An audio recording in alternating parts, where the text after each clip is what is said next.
You don't get to choose food, Mom. For a pauper, with what money? My son called me a pauper over $23. We stood in the produce section of Kroger, my grocery list folded into a neat square in my hand. When I reached for the organic spinach, David stepped between me and the shelf. "Mom, you don't need the fancy stuff," he said. "Regular spinach is fine." "For who?" He didn't even blink. "For a pauper." The word hit like ice water. I felt the quick tilt of strangers' eyes, then the way they slid away, embarrassed for me. "A woman my age shouldn't need permission to buy vegetables," I said, keeping my voice level. "I can afford spinach." "With what money?" he snapped. "Dad's been gone 3 years. The pension barely covers your pills. I'm the one keeping you afloat." Pauper. As if I were something he could ration. I set the spinach back carefully, fingers steady while my chest burned. My purse bumped the cart, and something metal inside clicked once. A small key fob I'd carried for years. More habit than hope. "You're right," I said. "Let's go with regular." He smiled, satisfied with his small victory. But as I followed him down the cereal aisle, I made a decision that would change everything between us. If you've ever felt invisible in your own family, you'll understand what happened next. That's when I decided to show him my real paperwork. It started the week after Henry's funeral. I was still finding his coffee cups in strange places, still expecting to hear his key in the front door at 5:45, when David showed up with a manila folder and that careful expression people use around broken things. Bank statements, insurance forms, Social Security paperwork, everything spread across my kitchen table like an autopsy of my financial life. If you're listening and something in your stomach is already tightening, stay with me. Because what saved me later wasn't a speech, it was paperwork. "Mom, you can't handle all this alone anymore," he said. "Let me help you organize things." Help. Such a gentle word for what came next. At 74, I'd managed our household budget for 47 years. Balanced checkbooks since before David learned multiplication. Negotiated the mortgage on this house when women still needed their husbands to co-sign.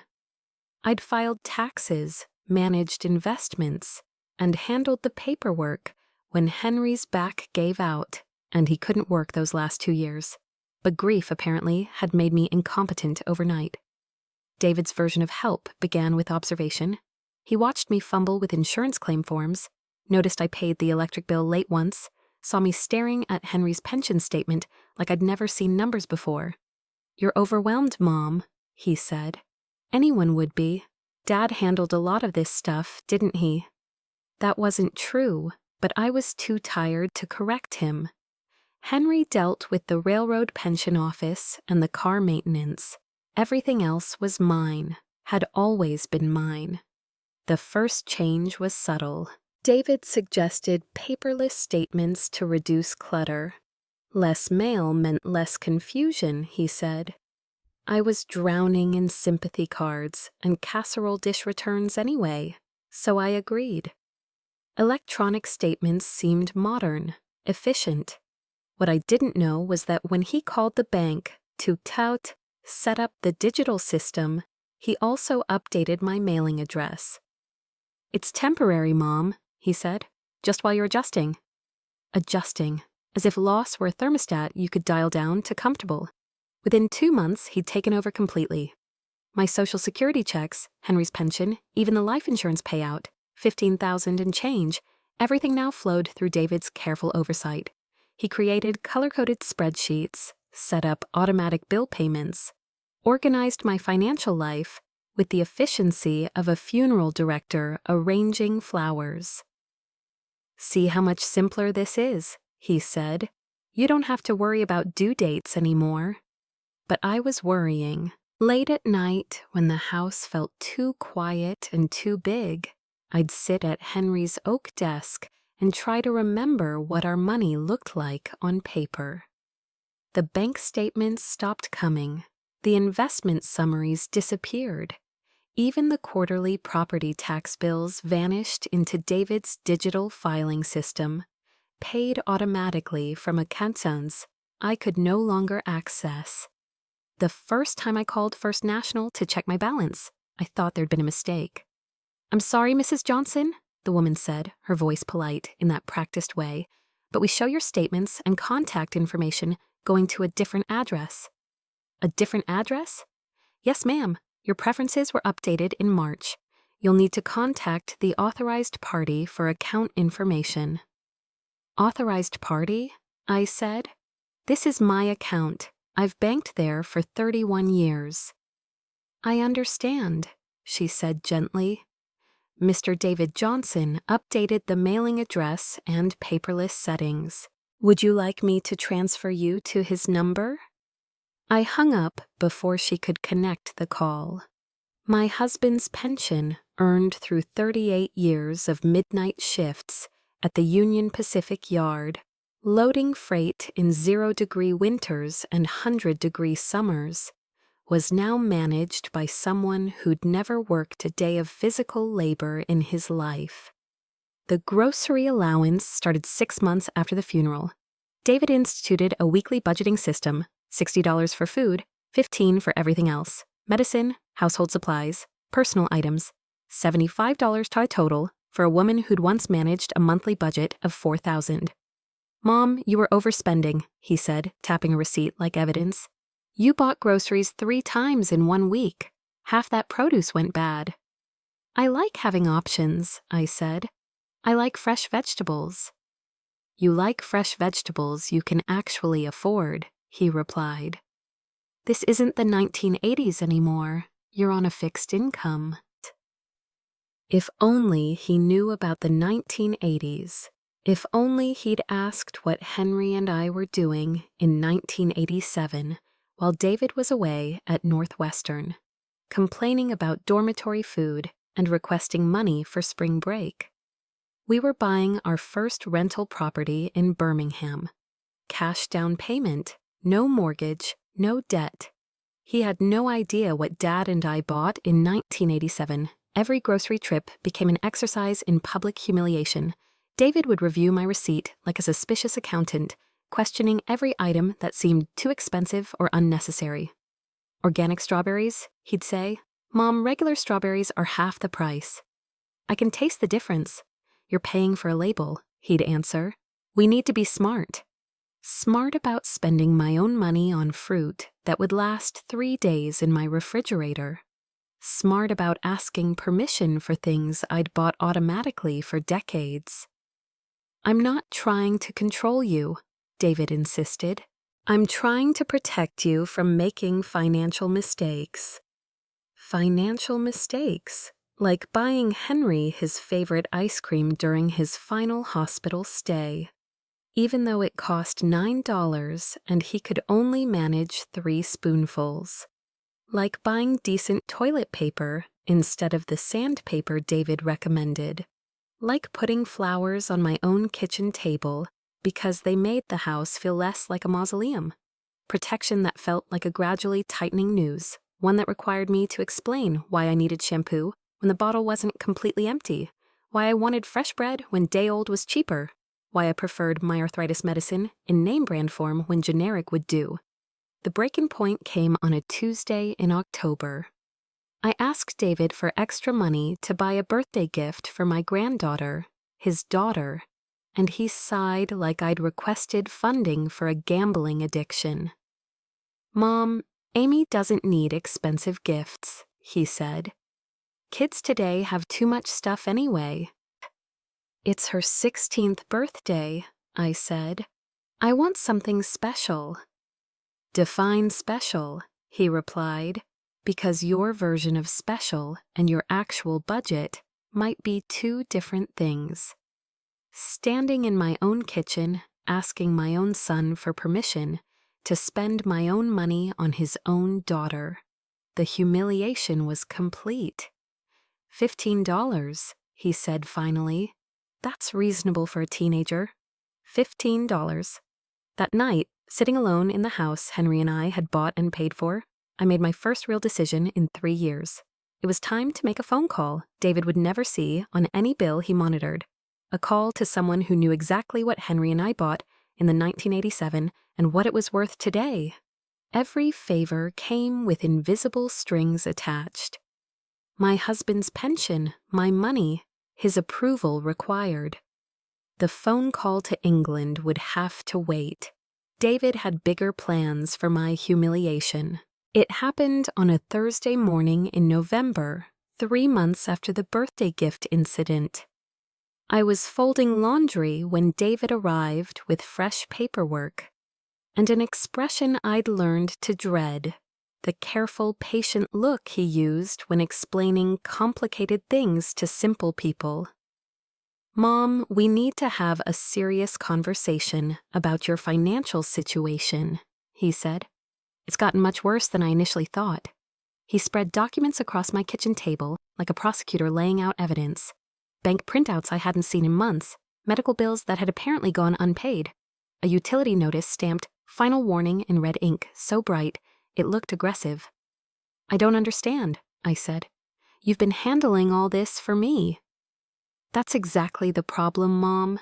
Even with my management, you're spending more than you're bringing in. Dad's pension and Social Security aren't covering your actual expenses." He pulled out a calculator and started running numbers with the calm rhythm of someone who enjoyed control. Housing, utilities, prescriptions, emergency reserves, assisted living contingency, categories I didn't remember agreeing to, categories that made me sound like a disaster waiting to happen. "We're looking at a $900 shortfall every month," he said, tapping the screen. "Every month you go deeper into deficit spending. $900. The number hung between us like an accusation. "What does that mean for me?" I asked. "It means you qualify for assistance programs," he said, "and you should have been using them years ago. I already started the paperwork." He slid a thick packet across the table. "SNAP benefits application, food stamps, in other words. At 74, after working from 16 until Henry got sick, after paying taxes for 58 consecutive years. I was being enrolled like someone who'd never contributed anything to the world that now wanted to label me. "David, this isn't necessary," I said, keeping my voice steady. "I can learn to manage again." "Mom," he said, softer now, "according to federal guidelines, you're below the poverty line. The caseworker said people in your situation should apply. People in my situation, as if I were a category, a file, a problem to be processed. The interview at the Department of Social Services was scheduled for the following Tuesday. David drove me there himself. 40 minutes of silence in his car, like a ride to somewhere I hadn't agreed to go. The waiting room smelled like old carpet and disinfectant. Fluorescent lights buzzed over plastic chairs. I sat between a teenage mother bouncing a toddler on her knee and an elderly man who smelled like cigarettes and defeat, holding my purse like it was the last thing that still belonged to me. "Margaret Johnson," a voice called. "Case number 447B. The caseworker was younger than David, early 30s, tired eyes, a voice that stayed neutral no matter what it said. She asked about income, expenses, household composition. She read my answers like she'd already decided what I was. "Mrs. Johnson," she said finally, "based on your reported income and expenses, you're approved for $234 in monthly SNAP benefits. Your EBT card will arrive by mail within 7 to 10 business days. To the address we have on file." I felt my stomach drop. "Which address is that?" I asked. She glanced at her screen. The mailing address updated in March. March. Of course it was March. I walked out with a pamphlet about what I could and couldn't buy. No alcohol, no hot prepared foods. Like I needed instructions on how to be poor correctly. 74 years old, standing in line for government cheese. But the food stamps weren't the worst part. The worst part came 2 weeks later, when David finally said the word he'd been building toward the entire time. We were in my living room, Henry's chair still turned slightly toward the television, as if he'd stood up for a moment and meant to come back, when David opened his laptop and angled the screen toward me. "Mom," he said, "I've been researching legal options. Frameworks designed to protect seniors whose judgment has become compromised." "Compromised," I repeated. "By grief," he added quickly. "By cognitive decline, by stress. It's common." He clicked through websites with cheerful photos of older people smiling at card games, the kind of smiles that looked borrowed. "Family members can petition the court for oversight," he said. "Finances, medical decisions, housing. It's called guardianship, conservatorship, depending on the county." My mouth went dry. "Are you saying you'd petition a court to take my rights?" "I'm saying," he replied, careful again, "that someone needs to be managing Mom's declining capacity before something bad happens." There it was, my life reduced to a phrase he could put in a filing. "My judgment is fine," I said. "I'm sitting here talking to you." "Are you, though?" he asked, and his voice went cooler. "From my perspective, you've made questionable decisions for 3 years. You resist budgeting. You don't accept reality. You think you can live like you used to." "Reality," I said, "is that you changed my accounts without telling me." He didn't deny it. He didn't need to. "I talked to an attorney," he said. "We can file a petition as early as next week. Once it's on the calendar, it moves fast. I'm trying to do this the easy way." Easy. As if losing your autonomy could ever be easy. I stared at his laptop, at the words petition, oversight, best interest, and I understood the shape of what he'd been doing. He wasn't helping. He was building a case. After he left, the house went quiet. In that way, it only does when you realize you've been outnumbered in your own life. And then I started noticing the pattern, not as feelings, but as evidence. The mail had stopped coming months ago. Birthday cards that used to arrive from church friends never showed. A neighbor mentioned she'd held a couple envelopes because they looked important, then admitted David had told her he'd pick up my mail while I was having a hard time. Phone calls from old friends went straight to an answering machine that never seemed to keep the messages. My doctor's office called David for appointment confirmations. The pharmacy said the pickup notification had been routed to his number. I stood at my front window some afternoons and watched the mail truck roll past my house like I no longer qualified for delivery. I wasn't just losing money, I was losing my name. I was disappearing from my own life, one envelope at a time. That phone call to England couldn't wait any longer. The morning after David's guardianship conversation, I sat at Henry's desk with both palms on the wood, as if the grain could steady me. The house was quiet in a way that felt practiced. Quiet because the phone didn't ring for me anymore. Quiet because the mail didn't come for me anymore. Quiet because my life had been rerouted to someone else's address. David had underestimated one crucial thing about his aging, supposedly incompetent mother. My memory wasn't failing, not when it came to the most important investment Henry and I had ever made. Birmingham, England, Selly Oak District. 2 red brick Victorian terrace houses we purchased in March of 1987. Cash, no mortgage, no debt. I could still picture the narrow staircases and the small back gardens. I could hear the iron gate squeak when you pushed it open. I had never lived there, not full-time, not even for a season. But I knew those houses the way you know the location of your emergency key, because we didn't buy them to be clever. We bought them so I'd never have to beg. In 1987, David was away at college, calling home to complain about dorm food and asking for just a little extra for spring break. While he spent money like it was guaranteed, Henry and I were doing the opposite, turning our railroad savings into something permanent. We never bragged about it. We never told friends. We never told David, not because we didn't love him, but because we understood something grief later proved. The people closest to you sometimes feel most entitled to what they didn't earn. I slid open the top drawer of Henry's desk. It stuck like it always did, swollen a little with age. Inside, beneath old receipts and a folded hospital discharge sheet from Henry's last year, sat a thin envelope labeled in my handwriting, UK Property. Under it was my address book, leather worn smooth at the corners, pages yellowed, my entries still neat and legible. Under P, I found it, Pembridge and Associates, Solicitors, Birmingham office. I stared at that line longer than I needed to, not because I was afraid to call, because calling meant admitting I needed help from someone an ocean away to be treated like a person in my own country. Calling overseas wasn't simple anymore. David reviewed my phone bills. Anything international would show up like a flare.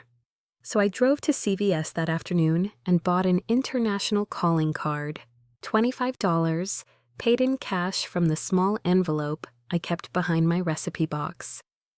I slid the plastic card under a grocery receipt in my purse like it was contraband.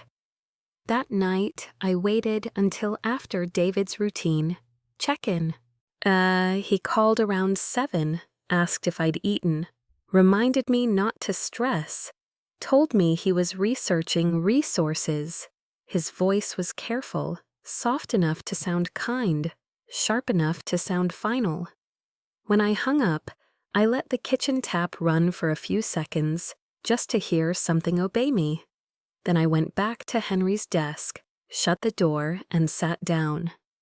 The clock ticked, the refrigerator clicked, the house held its breath. I dialed the Birmingham number. Pembridge and Associates, Birmingham office, a woman answered. Helen speaking. Her accent was gentle and professional, and for a moment I felt foolish, an old widow in Illinois with a calling card and a secret. Hello, I said. This is Margaret Johnson calling from the United States. My husband and I purchased properties through your firm in 1987. There was a pause, not confusion, but searching. Mrs. Johnson, Helen said slowly, and her voice softened. Oh, goodness, it's been years. I'm so sorry for your loss. Henry was a lovely gentleman. I swallowed, not because I wanted to cry, because she said his name like he belonged to the world. Thank you, I said. I need current information on the properties. Of course. I heard the clack of a keyboard, paper shifting, procedure taking over. Both are occupied with long-term tenants. The properties are in good order, and the rental income has been deposited as arranged.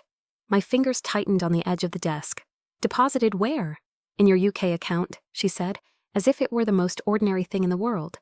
Exactly as your instructions specified. I didn't let myself breathe too loudly. Has it been building up? Helen didn't hesitate.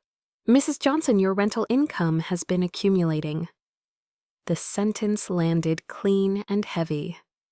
For 3 years, David had told me I was living below the poverty line.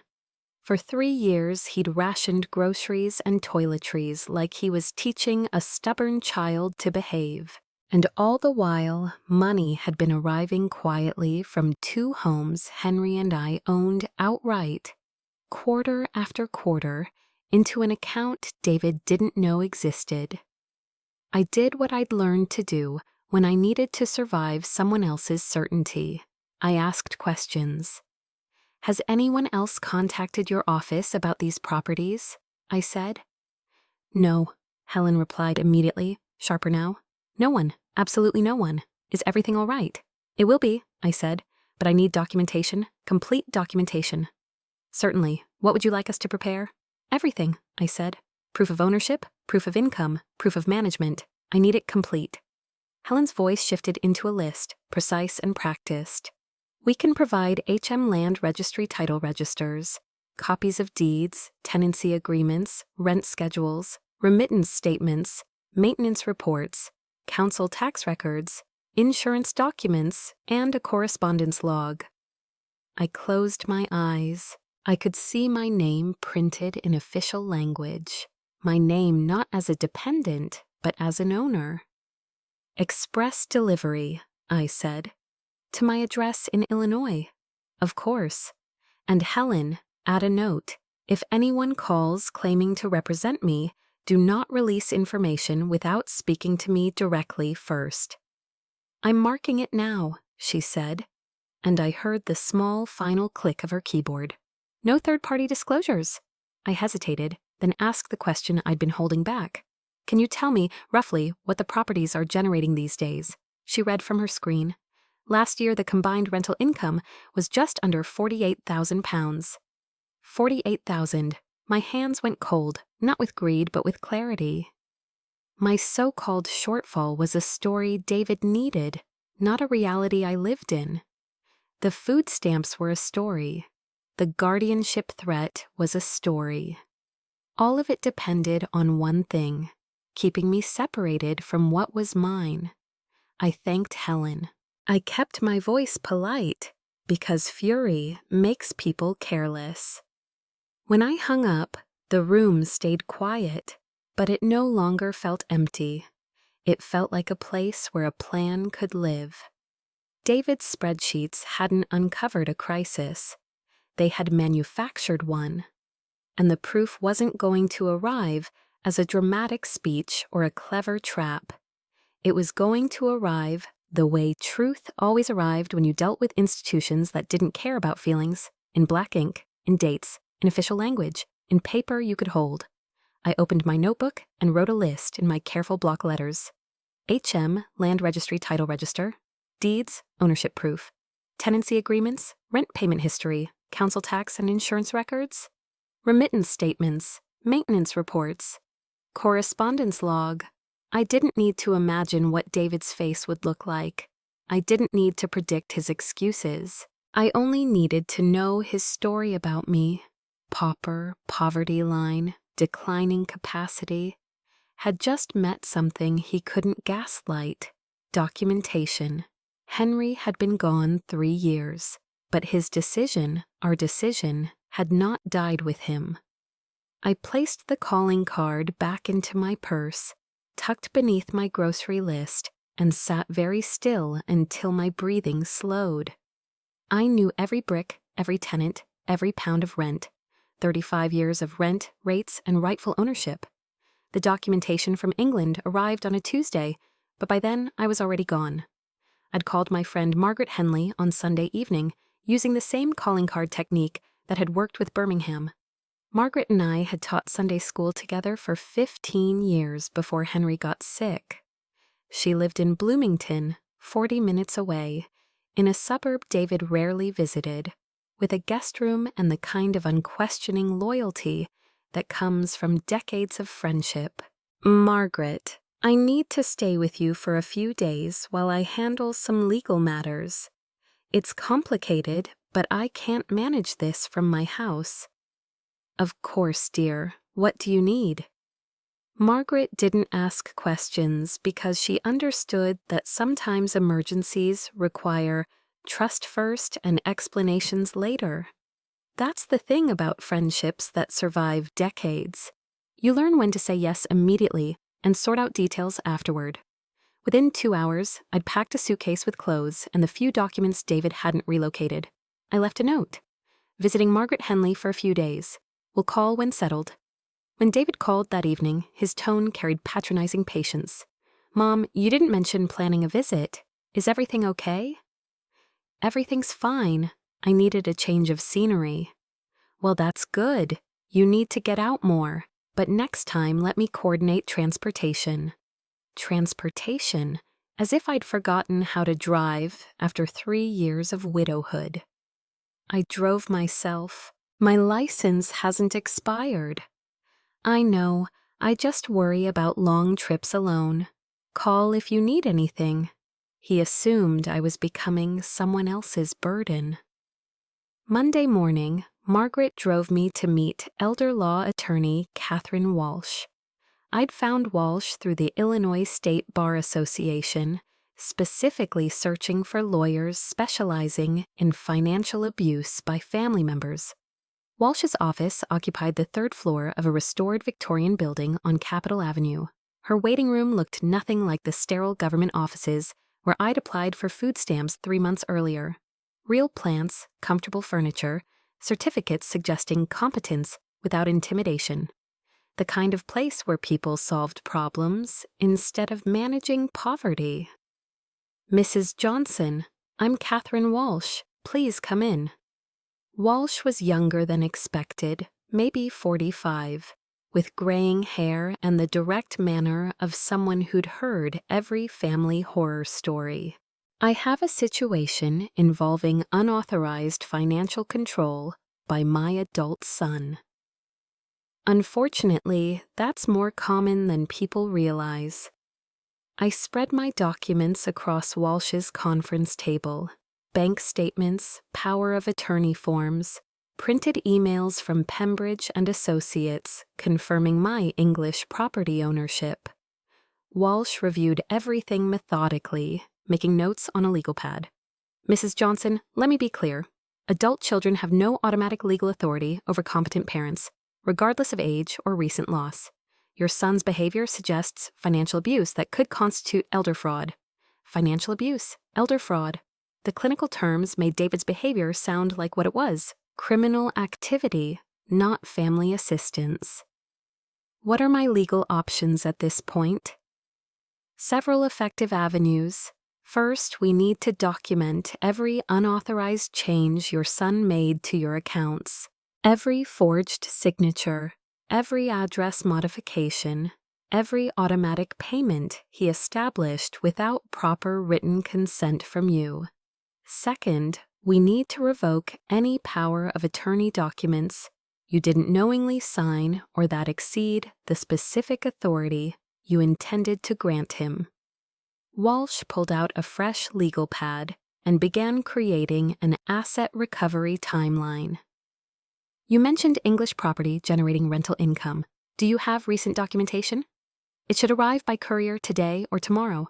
Complete ownership records, rental agreements, bank statements showing 36 years of deposits. Excellent. International assets complicate financial abuse because they can't easily access overseas accounts. Your son may not know those assets exist. David didn't need me to be broke. He needed me to look broke on paper, so every institution would treat him as the responsible adult and me as the risk. What about the government assistance he enrolled me for? We'll report it, but we need to move quickly, Mrs. Johnson. SNAP has a recertification cycle.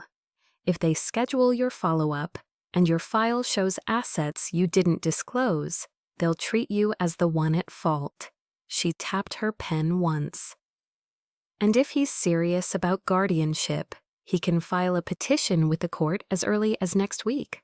Once it's filed, you're reacting instead of controlling the timeline. Timeline. The word landed like a door locking. Walsh outlined next steps with precise efficiency.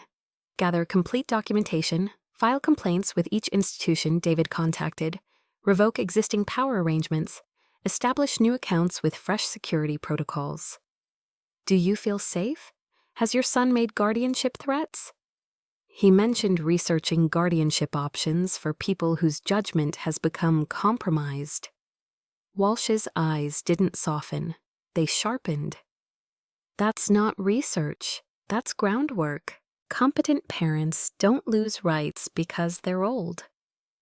Walsh provided a retainer agreement for $2,000, payable from the emergency fund I'd maintained in a small local credit union account David had never discovered. She also gave me a business card with her direct cell phone number and specific emergency instructions for the coming weeks. Call me immediately if your son files any legal paperwork seeking guardianship or conservatorship. Don't sign anything he brings you, no matter how reasonable or urgent it sounds. And Mrs. Johnson, what you're doing takes considerable courage. Many elderly clients never challenge this kind of systematic financial control because they're afraid of family conflict or legal complexity. I left Walsh's office feeling legal protection for the first time since Henry's funeral. Margaret drove me to First National that afternoon, where I retrieved authorization documents David had filed. Seeing my signature on forms I didn't remember signing was like finding evidence of my own kidnapping. The branch manager slid one page across the desk, small, ordinary, devastating. Address change request, March 15th. My name typed neatly at the top. A signature at the bottom that looked like mine, but didn't feel like mine. Ma'am, there have been recent attempts to access your account information by phone. Someone claiming to be your son called twice, asking about unusual account activity. David was monitoring my banking behavior. My document retrieval had triggered security alerts he was investigating. What information was he requesting? Branch visit records, document requests, contact information changes. We didn't release anything, but we wanted you aware of the inquiries. Perfect. David was worried, which meant my investigation was having an effect he could detect but not control. Wednesday morning, the courier arrived at Margaret's house with a thick envelope from Pembridge and Associates. I signed for delivery with hands that shook from anticipation, not fear. The label read Express International, tracking number ending in 1147. Small, blunt proof that this wasn't a story I was telling myself. Inside, HM Land Registry, title registers with my name as sole owner, 36 years of rental payment records, current tenancy agreements, British tax documentation, insurance policies, and Barclays bank statements showing quarterly deposits since 1987. 2 houses. A rent roll that came in just under £48,000 a year, and the current balance after recent deposits and interest, £48,732. I spread the documents across Margaret's dining table like trial evidence, which is exactly what they would become. David's case for my financial incompetence collapsed when confronted with proof I owned international real estate he couldn't touch, couldn't spin, and couldn't explain away. Every signature forgery, every address change, perfectly preserved. But the most damning document wasn't from England. It was buried in the First National paperwork. A letter David had sent to the bank's fraud department, claiming his elderly mother showed signs of cognitive decline and requesting notification if she attempted unusual account activity. David hadn't just stolen my money. He'd systematically undermined my credibility with every institution that might help me recover it. He'd painted me as a confused elderly woman whose attempts to understand her finances were dementia symptoms, not fraud evidence. That evening, I called Catherine Walsh. Mrs. Johnson, how did the documentation review go? Better than expected. I have everything we need to prove ownership, income, and unauthorized account modifications. Plus evidence David contacted my bank claiming I was cognitively impaired. Excellent evidence. Are you ready for the next phase? What does that involve? Formal notification. We contact your son directly. Inform him you're represented by counsel and demand immediate restoration of your financial autonomy. We also file complaints with regulatory agencies and law enforcement. What happens after that? He can comply voluntarily, or we compel compliance through court proceedings. Either way, his unauthorized control ends. I looked at the British title registers, 36 years of evidence, that Henry and I had planned for exactly this crisis. We'd bought those houses to protect our independence, never imagining the threat would come from our own son. Let's do it. File whatever paperwork is necessary. And once we begin formal proceedings, this becomes a legal matter with potential criminal implications. Are you prepared for that? I thought about the food stamps, the government assistance I'd never needed, the humiliation of standing in line for benefits while my rental income kept landing quietly in a bank David didn't know existed. The guardianship threats, the nursing home brochures, the slow erasure of my autonomy disguised as help. I'm prepared. David chose this path when he started forging signatures and stealing mail. I'm just choosing to defend myself. 2 houses, £48,000 a year, all in my name, all mine. I returned home Thursday afternoon with Catherine Walsh following in her own car. David's Honda was already in my driveway. He'd been checking on the house daily since I left, probably searching through my drawers, my desk, my kitchen mail slot, for whatever was making the bank suddenly treat him like a stranger. I used my key. The lock turned with a soft, familiar click that made my throat tighten. My house still recognized me. Inside, David was sitting in Henry's chair, flipping through a small stack of mail that had accumulated in my absence. The paper rasped under his fingers, my envelopes, my name, my life. "Mom," he said, standing quickly, "you didn't say you were coming back today. And who is this?" His politeness was careful, rehearsed, but his eyes were calculating. A woman in a business suit meant complications he hadn't planned for. I kept my voice steady. I'd promised myself I wouldn't raise it, not once. "I brought someone to help us discuss boundaries," I said. Then I nodded toward her. "David, this is Catherine Walsh. She's an attorney I retained to help me straighten out my finances." "Attorney?" His smile twitched. "Mom, why would you need an attorney? If you're having problems, I'm handling all that." Walsh stepped forward, calm as stone, and offered him her card. "Mr. Johnson," she said, "I'm an elder law attorney. Your mother hired me to address unauthorized changes to her accounts and restore her financial autonomy." The word unauthorized landed first. The word elder law landed second. But the one that hit him like cold water was the implication underneath. His expression flickered, concerned son for half a second, then something sharper. "I think there's been a misunderstanding," he said. "I've been helping my mother since Dad died. She was overwhelmed. I protected her." Walsh didn't argue feelings. She dealt in documents. "That's exactly why we're here," she said. "We're going to review what you changed, when you changed it, and what authority you actually had." David's instinct was to control the narrative. "Look," he said, turning slightly toward her as if I wasn't in the room. "I don't know what Mom's told you, but she's been struggling, forgetting bills, getting confused, spending impulsively. I stepped in before she ruined herself." Walsh opened her briefcase. The clasp snapped shut behind her like a period.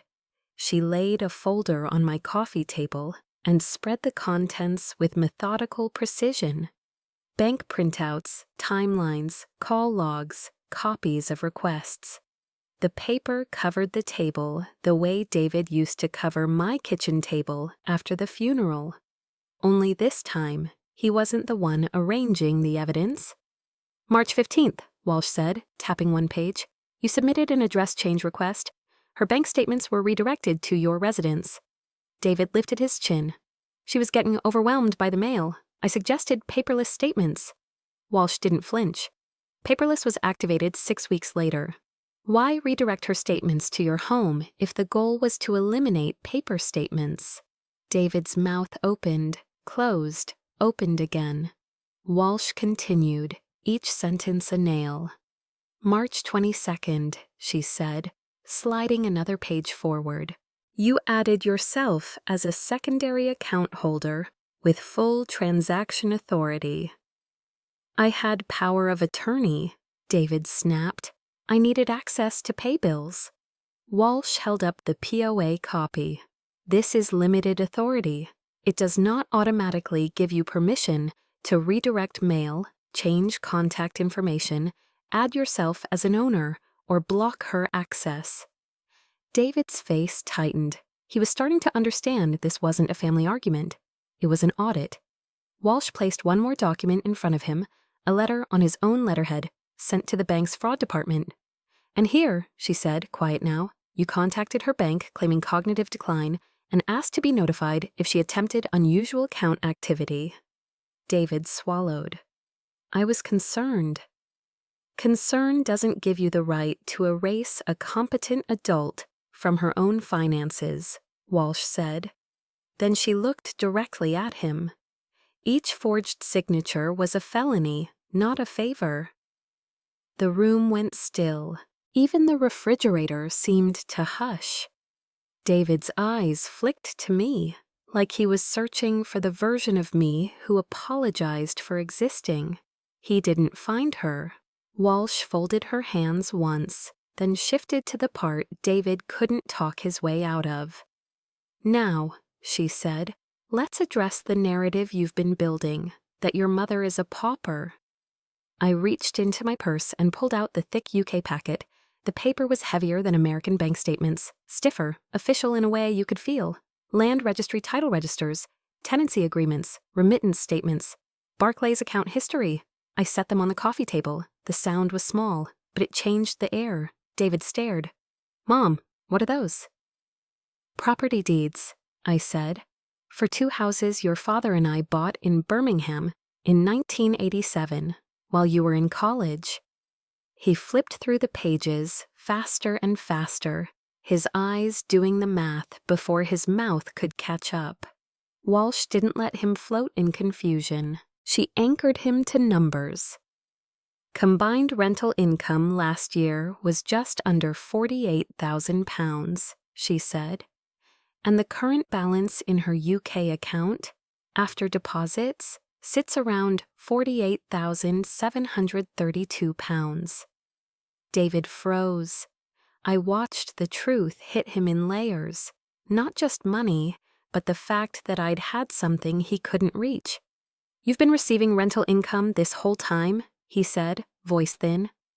"I've been owed rental income this whole time," I corrected. "But you made sure I didn't have access to anything you didn't control." His cheeks flushed. "Why wouldn't you tell me about this?" "Because I didn't owe you my leverage," I said, "and because you called me a pauper over spinach."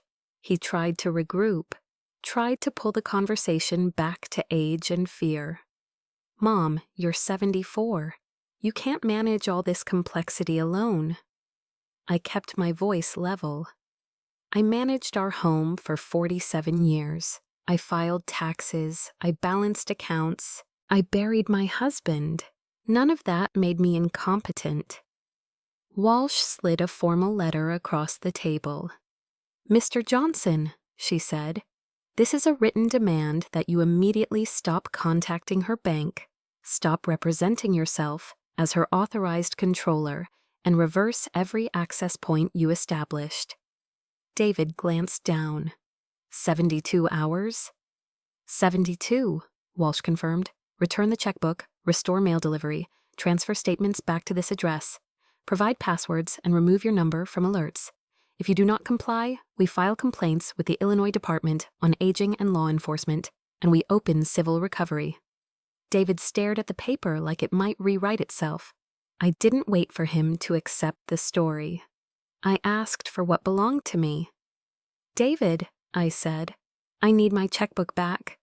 I need my mail delivered to my house. I need my bank statements sent to my address. I need my passwords. And I need the spare key you made returned to me." His jaw worked. He looked at Walsh. He looked at the documents. He looked at Henry's chair like he wanted permission from a ghost. Then I walked to the kitchen drawer and pulled out the spare key he'd been using, the one Henry and I had hidden for decades, now sitting in my drawer like a stolen thing that had been returned. I held out my hand. "This belongs to me." David's shoulders dropped a fraction. He reached into his pocket and placed the key in my palm. Metal, warm from his skin. For the first time in 3 years, it felt like my house recognized me again.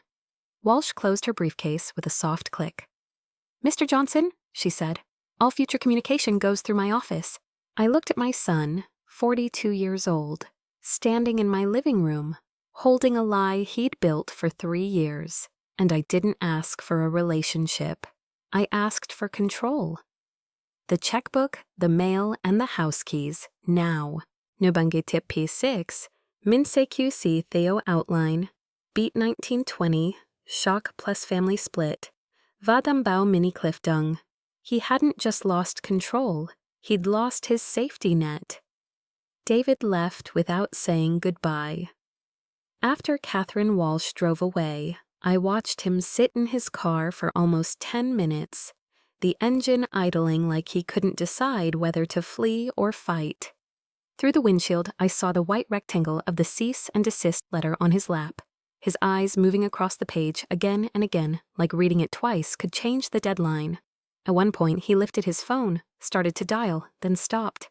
His hand hovered there, trembling, just a little. Not grief, not guilt, calculation. When he finally pulled away, he didn't look like the concerned son who'd rescued his mother from widowhood. He looked like a man doing sudden math in his head, realizing the numbers no longer belonged to him. That evening, the phone started ringing. "Mom, it's Amy." My granddaughter's voice carried the kind of careful concern that meant she'd already heard her father's version first. "Dad called," she said. "He said you hired a lawyer to accuse him of stealing. He sounded really upset. Mom's been crying." Amy was caught between loyalty to her father and affection for me. I could hear her trying to choose words that wouldn't betray either side. "Your father and I disagreed about my finances," I told her. "I decided it was time to handle my own affairs again." "But Dad said you're claiming he committed crimes," she said. "He was just trying to help after Grandpa died." I closed my eyes and rested my forehead against the cool kitchen wall. Even my house sounded different now. No footsteps that weren't mine. No drawers opening without permission. "Amy," I said, "helping doesn't require taking someone's checkbook, redirecting their mail, or telling a bank their mother is too confused to be trusted." There was a small pause on the line. Dad didn't mention any of that. "Of course he didn't," I said quietly.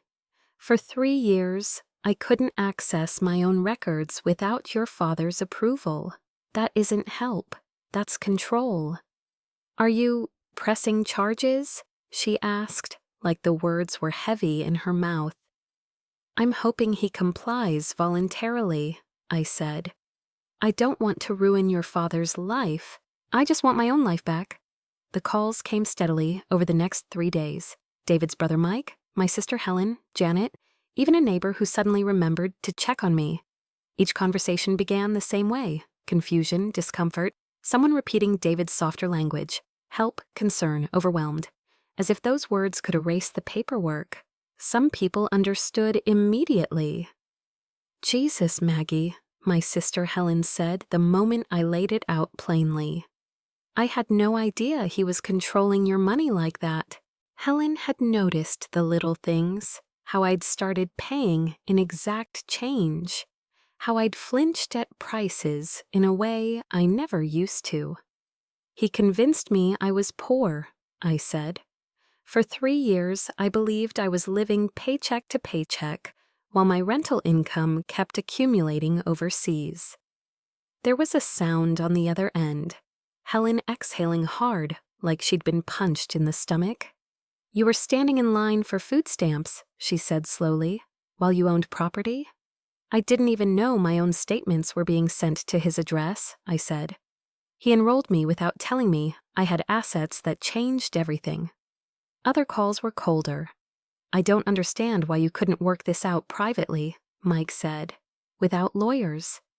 "Mike," I replied, keeping my voice steady, "would you work something out privately if someone redirected your bank statements and signed your name on forms you didn't understand?" He hesitated. "But he's your son," Mike said. "He wasn't trying to hurt you." "The result was the same," I said. I lost access to my own life for 3 years. Mike exhaled. Still feels like family business. That sentence told me what I needed to know. Some people feel safer pretending control is love, as long as it isn't happening to them. The hardest call came from Janet, David's ex-wife. "Margaret," she said carefully, "are you sure grief hasn't affected your judgment? 3 years is a long time." I heard it immediately, David's favorite strategy, spoken in someone else's mouth. Question my mind, make everything I said sound like confusion. "I'm sure," I said, "because this isn't a feeling, it's documents." "How much are you spending on lawyers?" Janet pressed. "Are they just telling you what you want to hear so they can collect fees?" I didn't argue, I didn't plead, I didn't perform sanity for her. "The bank showed me the change requests," I said. "The address redirect, the added access, the notes he put in my file about cognitive decline. And the attorneys all said the same thing. What he did was elder financial abuse." Silence. Then Janet's tone shifted, smaller, quieter. "I believe you," she said. "I just didn't want it to be true." After she hung up, I sat alone at my kitchen table and faced the truth I'd been trying to avoid. Defending myself meant losing the version of family that required me to stay quiet. Catherine Walsh had warned me. "These cases split families," she'd said earlier. "People pick the story that lets them sleep." By Sunday, the pattern was clear. The ones who'd witnessed David's controlling behavior supported me. The ones who only knew his polished voice and careful spreadsheets questioned my judgment. Amy called again late that afternoon, her voice different, steadier. "Grandma," she said, "I talked to Mom. She said Dad did the same thing during their marriage. Credit cards, purchases. Making her account for every dollar." "I didn't know," I admitted. "She said she should have warned you after Grandpa died," Amy said. "She feels awful." I swallowed. My throat burned, not from tears, but from the weight of it. "Your father isn't a monster," I said softly. "But he has a need to control things he doesn't understand. And he doesn't understand a mother who still belongs to herself." Amy's voice gentled. "Mom said the lawyer was probably the only way to stop him." Then David himself went silent. No calls, no visits, no apology that tried to sound like love. Catherine Walsh told me he complied with everything within 48 hours, returning my checkbook, reversing the address changes, handing over passwords. But he did it through his own attorney, like a man already building a shield. That speed told me more than any confession could. He knew exactly how much trouble he was in. And as I stood in my hallway, holding my checkbook again, my name printed on it like a quiet reclamation, I understood something that felt almost cold in my chest. He hadn't just lost control. He'd lost his safety net. Half saw justice, half saw a difficult old woman. 2 months later, I moved to a smaller house, not because I couldn't afford my old one. Money was no longer the question, but because I wanted a clean place David had never touched. A 2-bedroom craftsman bungalow, 6 miles across town, rented month to month, with a narrow front porch and garden beds that didn't require a ladder or a hired man. More importantly, it came with a mailbox David had never redirected, locks he'd never duplicated, and utility accounts that had never carried his phone number. The moving process felt like rebellion in the smallest, most adult ways. I hired movers with my own card. I signed my own lease. I gave the electric company my own contact number and heard the clerk say, "All set, Mrs. Johnson," without asking to speak to my son. I had forgotten how much dignity lived inside simple transactions. Catherine Walsh helped me build a new banking life from scratch. Fresh accounts, fresh passwords, 2-factor codes that came to my phone, mine. Statements that went to my address, mine.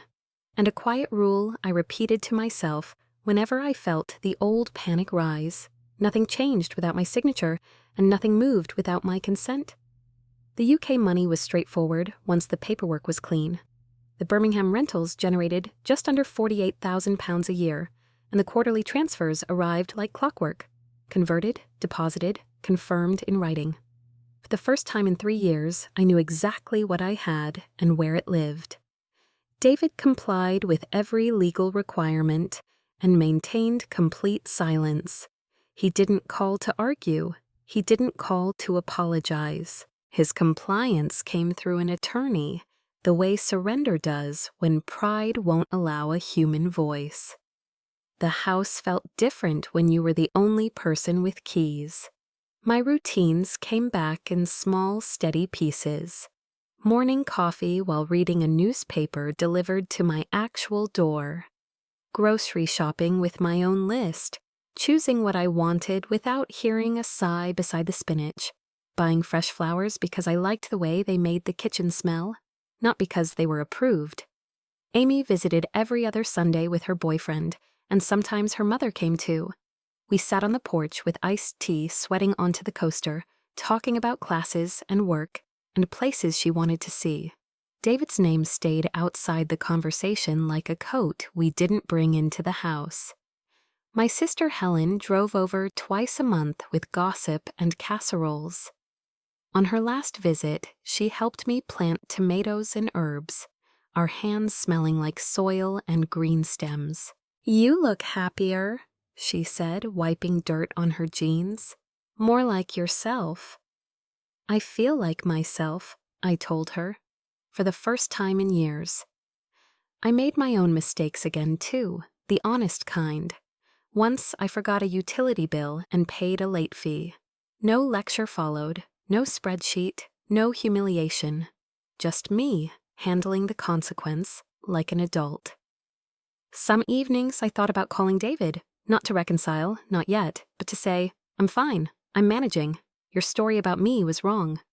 And then I remembered the food stamps, the nursing home brochures, the way my mail disappeared, the way my own life had been treated like a file he owned. So I stayed quiet.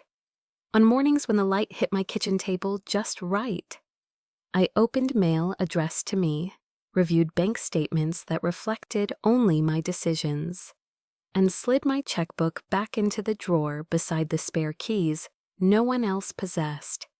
My house, my rules, my checkbook in my drawer. 6 months later, I was writing Christmas cards at my kitchen table. Real cards, thick paper that smelled faintly like ink, bought with my own money, addressed in my own handwriting. Small pleasures I'd forgotten I was allowed to have. Amy was bringing her boyfriend home. Helen was hosting dinner.